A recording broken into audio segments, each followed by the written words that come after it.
They said it like it was nothing. Like they were asking me to water the plants. Not telling me I'd been erased from my own family. You're too old to travel with us, Grandma. Just watch the house. That's what my granddaughter said. Not even looking up from her phone. I remember the exact moment. The clock on the kitchen wall ticked louder than usual. My coffee went cold in my hands. Too old. I was 72, not dead, not senile, not helpless. But in their eyes, I was furniture, something you leave behind and hope doesn't break. They were all standing there, my son, his wife, the kids, buzzing with excitement, talking about airports, beaches, hotels, laughing like I wasn't even in the room. I asked quietly, "Oh, I'm not going." My son cleared his throat. Didn't meet my eyes. "It's just a lot of walking, Mom. And honestly, someone needs to stay back and keep an eye on the place." My house. The one I paid off 25 years ago. The one I let them move into temporarily. 7 years ago. He nodded. That's what women my age do. We nod. We swallow the hurt. We tell ourselves it's fine. I don't need much anyway. That night, I lay awake listening to suitcases roll across the hallway. Zippers opening and closing. Laughter. No one asked if I needed groceries. No one asked if I was okay. I wasn't invited. I was assigned. House sitter. Pit feeder. Invisible old woman. Around 3 a.m. I got up to use the bathroom. As I passed the dining table, I noticed something I hadn't seen before. Stack of papers. Neatly arranged. Envelopes with airline logos. Tickets. I wasn't snooping. They were right there like they wanted to be found. Picked one up. My son's name. First class. My daughter-in-law. First class. The kids. All seated together. Then I noticed something strange. The departure date was tomorrow morning. They were leaving at dawn. Without even saying goodbye. My hand started shaking, not from age. From realization. This wasn't about my health. This wasn't about walking. This was about convenience. I sat down at the table. Tickets spread out in front of me. And for the first time in years, I stopped feeling small. Because if they thought I was just watching the house, they had no idea what else I was about to find. Before sunrise. I didn't sleep after that. Not because I was tired, but because something inside me had finally woken up. At 5 in the morning the house was quiet. Too quiet. No cartoons. No arguing over chargers. No footsteps rushing to school. Just me and the truth. I made myself another cup of coffee, stronger this time, and sat back at the dining table. I looked at the tickets again. First class. I laughed, a soft, broken sound. Funny how I was too old to walk through an airport, but not too old to pay property taxes. Not too old to cook. Not too old to clean. Not too old to babysit. I folded the tickets neatly and placed them back where I found them. Then I did something I hadn't done in years. I opened my desk drawer. Inside were folders, receipts, legal papers, things I kept organized. Even when people assumed I wasn't capable anymore. I pulled out the house documents. Name. Only my name. Always had been. I remembered the day my son lost his job. How he stood right where I was sitting now. Just for a little while, Mom. 7 years later, here we were. I walked slowly through the house. My house. I noticed how much of me had disappeared from it. My photos replaced. My chair moved. My rules forgotten. In the guest room, their suitcases were lined up. Tags already attached. I sat on the bed and ran my fingers over the fabric. They were excited. They had no idea I was sitting here, deciding something that would change all of our lives. Back in the living room I heard a floorboard creak. My daughter-in-law. She froze when she saw me awake. "Oh, you're up early." Smiled. "Couldn't sleep." She nodded, distracted. Already mentally gone. She glanced at the clock. "We're leaving around 6, she said casually. "You'll be okay on your own, right?" "On your own. In my own house." I looked her straight in the eyes. I'll be just fine. And for the first time, meant it. Because while they were packing sunscreen and swimsuits, I was packing something else. Resolve. And before the sun came up, I made one phone call. Just one. To someone they never expected. I still had access to. The phone rang 3 times. On the 4th ring, a familiar voice answered. Well, I'll be damned. I closed my eyes for a second. I was hoping it was still your number. Hasn't changed in 20 years, he said. Neither have you if you're calling this early. I smiled, a real one this time. I need help, I said. And I need it today. There was a pause. Not the kind filled with doubt. The kind filled with understanding. Are they going somewhere? He asked. Yes. Another pause. Without you? Yes. He exhaled slowly. I'll be there in 40 minutes. I hung up the phone and sat there, hands folded, heart steady. Outside, the sky was turning that soft gray-blue color that only shows up right before sunrise. I remembered when that voice used to wake me up, before my shift at the hospital, back when I worked 12-hour nights, and still came home to make breakfast, back when my son was small, back when he held my hand in parking lots, so he wouldn't get lost. Funny how time works. At 5:42 a.m., headlights flashed through the living room window. I didn't rush. I opened the door slowly. There he was. Caleb. Older now. Gray at the temples. But standing straight, confident. I thought you retired, I said. I did, he replied. Turns out I don't like sitting still. He stepped inside and looked around. So this is the place, he said quietly. Yes. He nodded once. Then he looked at me, really looked. You okay? I hesitated. Then I told him everything. The trip. The words. The tickets. He didn't interrupt. Didn't soften his face. When I finished, he said something I hadn't heard in years. They don't get to do this to you. From the hallway I heard a suitcase will roll. My son. He stopped when he saw Caleb. Mom, he said. Who's this? Caleb stepped forward. I'm an old friend, he said calmly. And her legal advisor.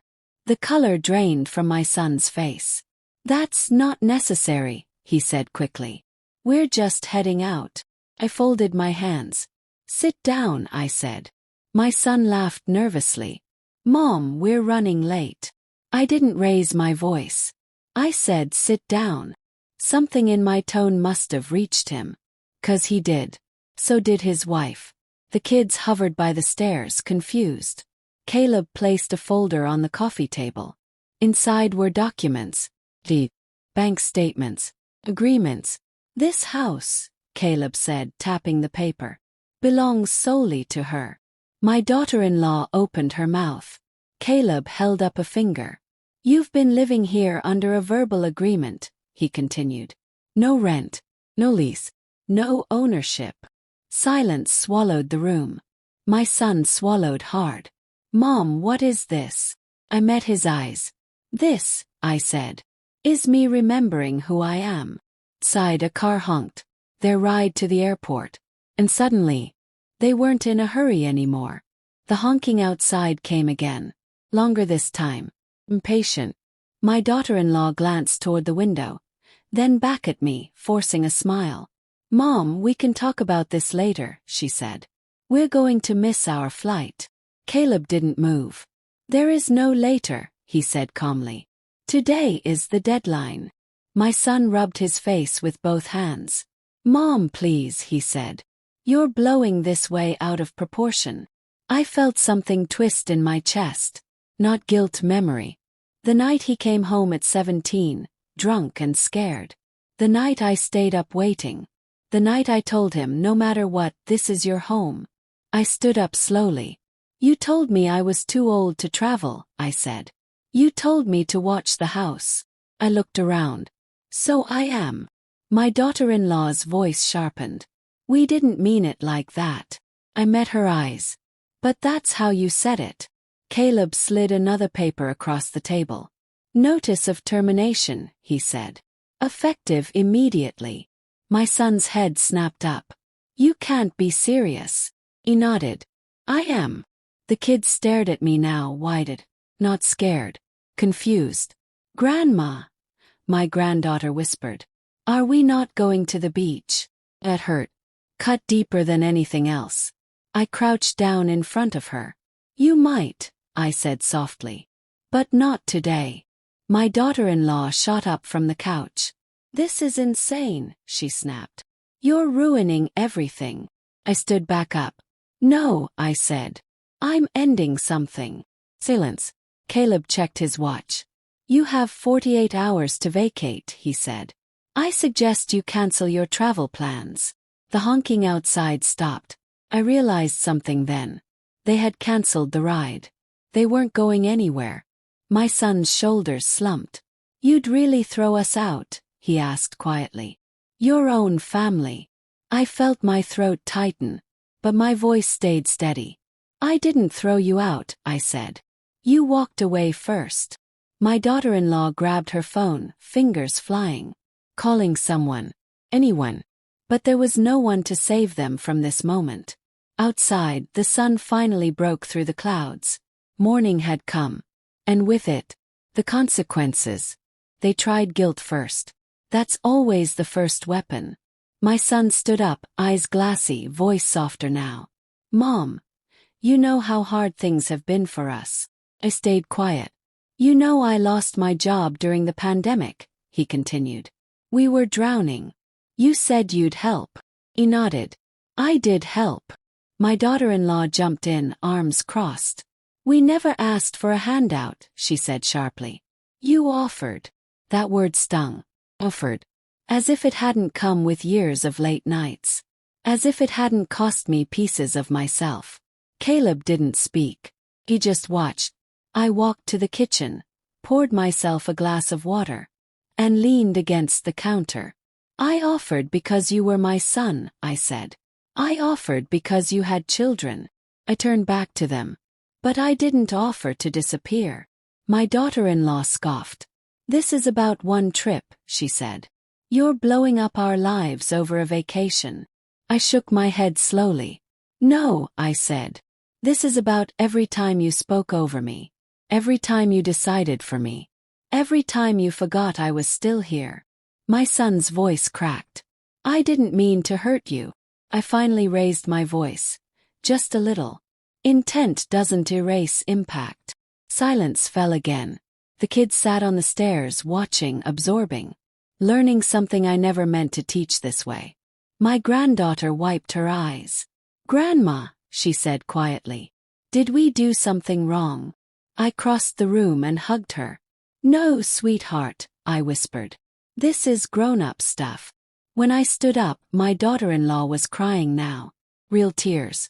You're choosing this over us, she asked. I looked at her. I'm choosing myself, I said. That was the moment something broke. Not in them. Me. The need to be needed. The need to be useful. The need to be quiet to keep the peace. Caleb cleared his throat. I'll check back tomorrow, he said. You should start packing. As he headed for the door, my son called out. Mom, he said. Where are you going to go? Pause. Then I smiled, small, calm, certain. I already have plans. And for the first time in years, they had no idea what they were. I didn't leave the house that morning. Not right away. I went to my room and closed the door, something I hadn't done in years. Inside, the air felt different, quieter, like the house itself was finally listening to me again. I opened my closet. 2 suitcases sat in the corner. Old ones. I hadn't traveled in a long time. Not because I couldn't, but because I was never asked.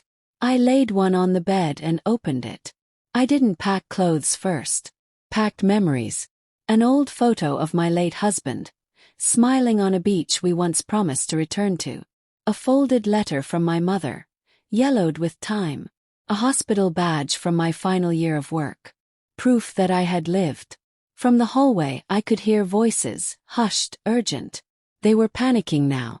My daughter-in-law on the phone, whispering sharply. My son pacing. I sat down at the edge of the bed and remembered the day my husband died. How I learned to be strong because there was no one else to be. How I kept going not because I wanted to but because children need stability. I had been strong my whole life. I just forgot that strength didn't expire. A knock at my door. Mom. I opened it halfway. My son stood there alone. His shoulders sagged. I didn't think it would come to this, he said. Neither did I. Why didn't you just tell me, he asked. That you felt pushed aside. I studied his face, the boy I raised, and the man he became. Because every time I tried, I said quietly. You were already looking past me.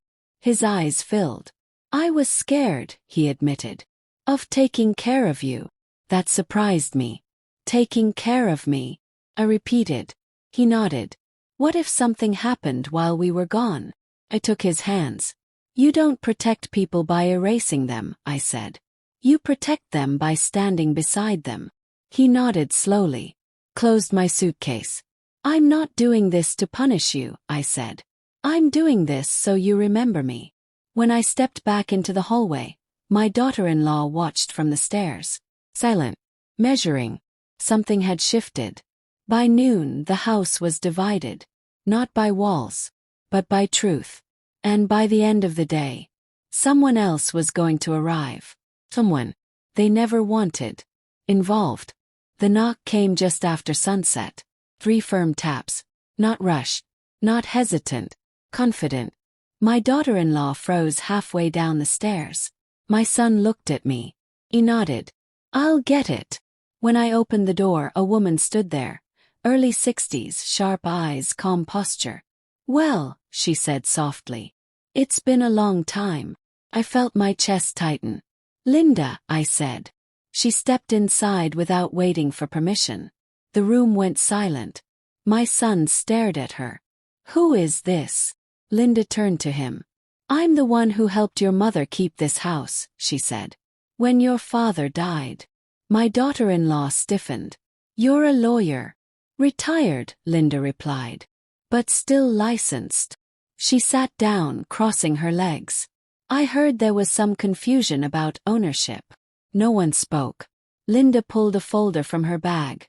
Thicker than Caleb's. Receipts. Agreements. Emails. Things I hadn't touched in years. I was your mother's financial executor for a decade, she continued.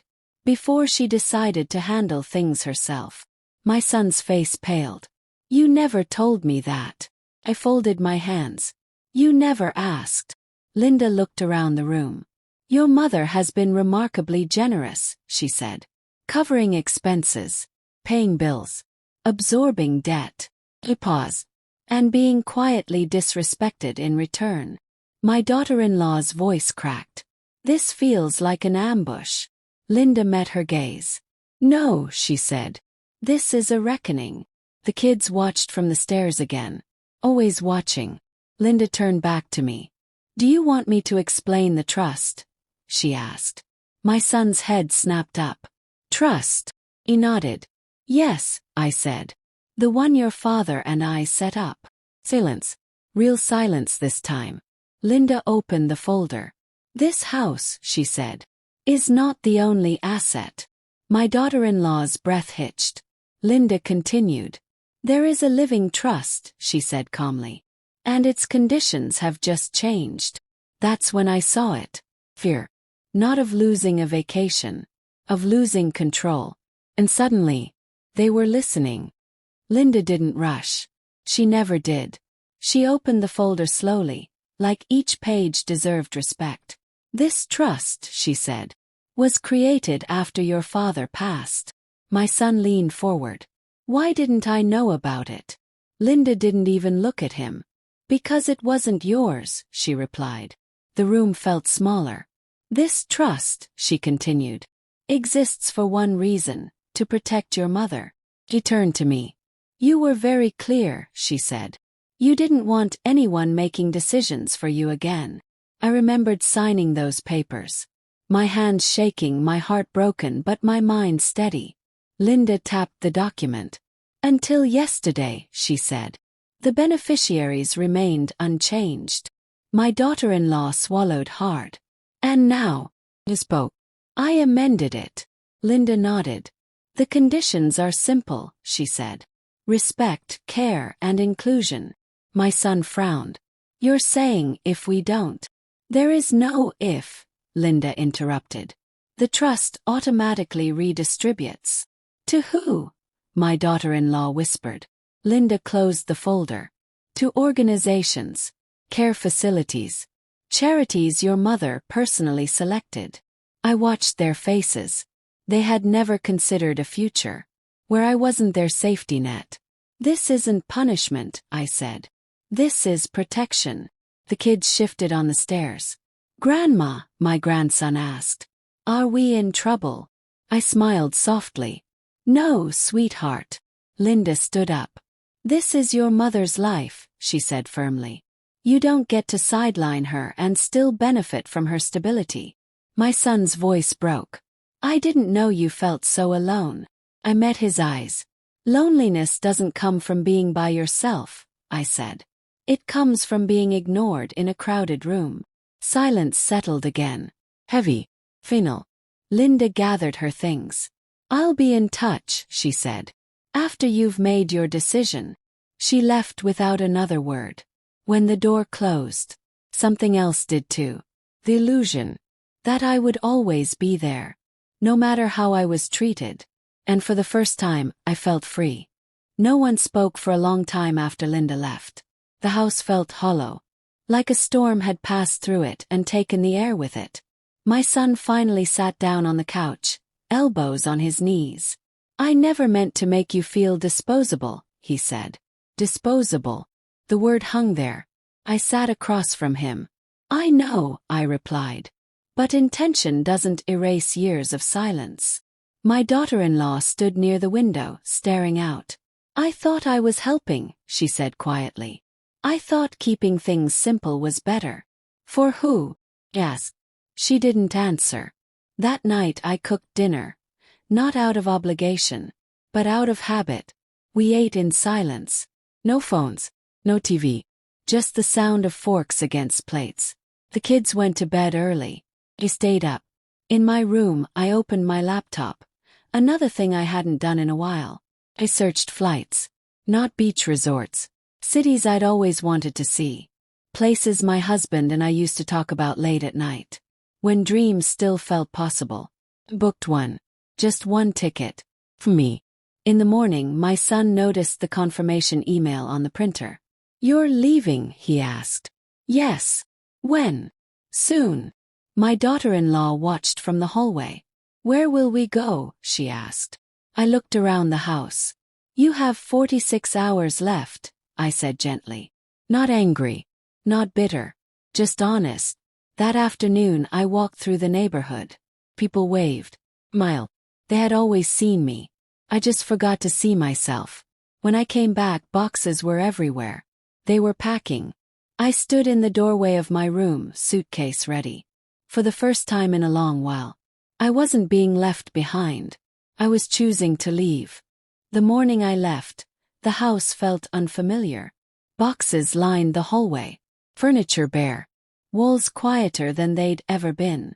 My son stood by the door, keys in his hand, unsure. Do you need a ride? He asked. I shook my head. I've got it. My daughter-in-law hovered near the stairs, holding the kids close. My granddaughter stepped forward. Grandma, are you mad at us? I knelt down and brushed her hair back. No, I said softly. I'm proud of you. For what? For watching, I replied. For learning. She hugged me tight, longer than usual. At the door, my son cleared his throat. I don't know how to fix this. I took his face in my hands. You don't fix people, I said. You listen to them. Outside, the car I'd ordered waited. I stepped out into the morning air. The house, my house, stood behind me. Still mine. Still safe. As we drove away, I didn't look back. Not because it didn't matter, but because I didn't live there anymore. At the airport, the terminal buzzed with life. Families. Luggage. Announcements echoing overhead. I walked slowly, steady. Not rushed. not forgotten. At the gate, I sat down and opened my book. For the first time in years, no one needed me for anything. And I didn't feel empty, felt light. When they called boarding, I stood. Just before stepping forward, my phone buzzed. A message from my son. Sorry. See you now. I stared at it for a long moment. Then I typed back. Don't forget. Put my phone away. Handed my ticket to the agent. And walked toward a future that finally felt like it belonged to me. The house felt different without me. That's what my son would tell himself later. At first he thought it was just the quiet. No kettle in the morning. No light on in the hallway at night. No soft humming while dinner cooked.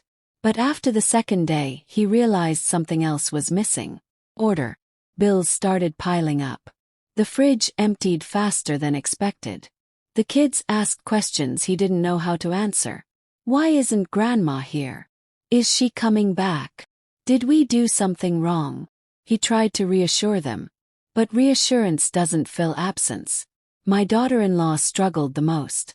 Without meaning to, she had built a life that leaned on me. My time, my patience, my silence.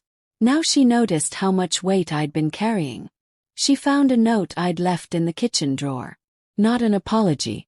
List. Emergency contacts. Warranty info. Doctor's numbers. The quiet work of love. That night, my son sat alone at the dining table. The same one where the tickets had once been spread out. He remembered his words. Just watch the house. And for the first time, he understood what they had cost. Across the country, I unpacked my suitcase in a small hotel room. Sunlight streamed through the window. I hung up my clothes carefully. Took my time. I walked the city that afternoon. Not as someone's mother. Not as someone's grandmother. Just as myself. That evening my phone rang. I let it ring twice before answering. Mom, my son said. We miss you. Closed my eyes. I know, I replied. There was a pause. We're trying, he added. That's good, I said. I didn't promise to come back.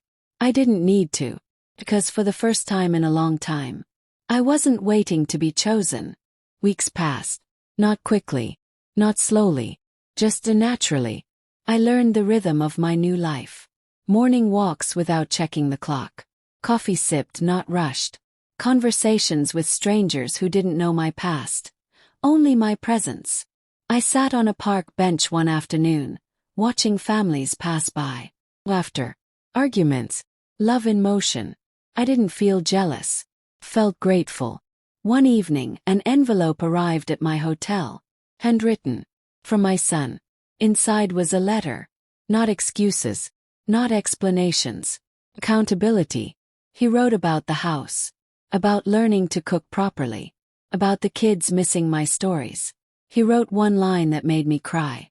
I forgot you were still becoming. I folded the letter carefully. I didn't rush to respond. Some truths need time to settle. When I finally did write back, it was simple. I never stopped becoming. I just stopped being seen. Months later I returned. Not to live. To visit.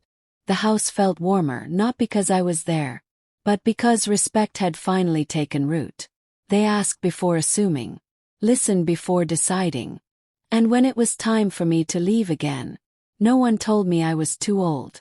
They asked where I was going next. Smiled. Wherever I want.